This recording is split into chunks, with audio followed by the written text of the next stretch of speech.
Hi, good morning, everybody. My name is Larry Lopez, Assistant Principal at Latimer, and I am going to talk to you all about CAP testing, which is coming up May 5th. And so this information is just to let you know what CASP is about.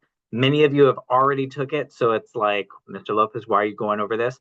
But I'm going to also highlight some important things that you should be aware of as well.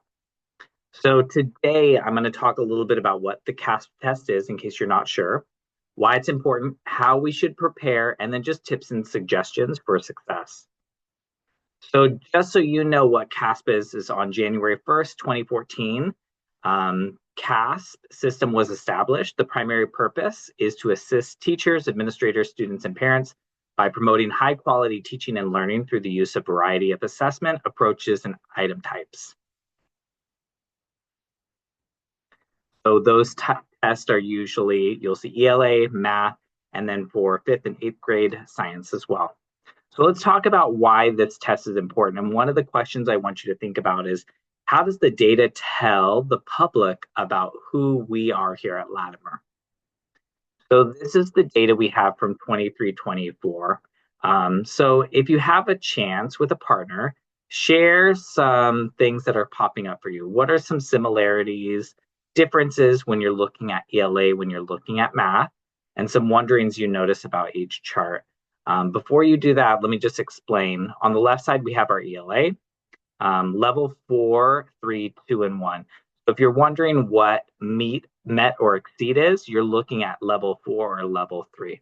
So this is for our whole entire school. We had 57.27% at meeting or exceeding. When you look at level 1, you're looking at not met, and when you're looking at level 2, it's nearly met. And then for mathematics, we had met or exceeded at 42.23%. So just take a second. You could share with a partner next to you. What are some things that are coming up for you? Some noticing similarities, differences between looking at those.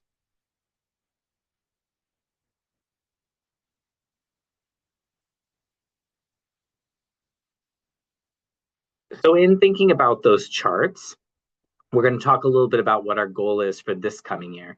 So our goal for ELA is to increase by 3%. So that meets and exceeds. We want to move from 57.27 to 60.27.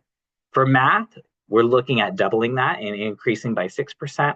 So again, looking at that meets or exceeds from 42.23% to 48.23%. How are we going to do that? I know that that's what you're probably asking me right now.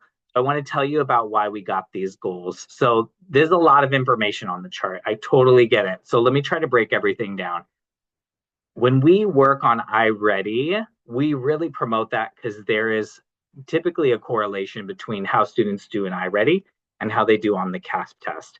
So students who are not showing any growth, who are going to continue, it would show us at 54%. Now, if we go back one slide, that's below where our current ELA meets or exceeds that is currently at. However, if we look at the chart below, which says typical growth, this shows us moving at 62%. So our goal is somewhere in the middle. Our goal should be at meeting or exceeding by 60%. Now, this chart down at the bottom is stretch growth, is if everyone was able to achieve what they needed to for iReady scores. And that's a lot of information that you don't really need to know right now. But if you want to know quantitatively, what does that mean? It means 25 students on our school would move up a level.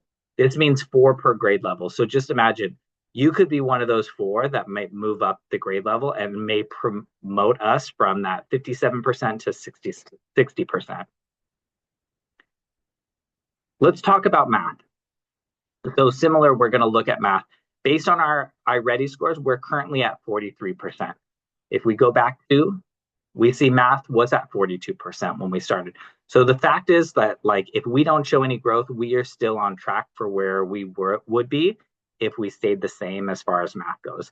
But our goal, like I said, is 6%. So if we're looking at our no growth versus our typical growth is showing 53%. So by the time we're testing, it looks like if we continue on the trajectory we're on, we're going to be at 53%. This would be well over our goal of 48%. How many students does this mean? This means 21 students would move up. And we're talking about third through eighth grade. We're not talking about just like one or two classes or your grade level. It means 3.5 per student per grade level. I know there's no such thing as a half student, but like if 3 in one grade level moved up and 2 in another, and then maybe 4 or 5 in another, like we could still hit that goal. So it's very doable. It just is going to take a lot of work and dedication and not giving up when things get tough on the test. How should we prepare? Great question. Things that you can do. Bring a fully charged Chromebook. This is really important, especially for our middle school students. Make sure you charge your Chromebook. We don't have a lot of chargers, so we do expect that everyone come each day with their Chromebook charged.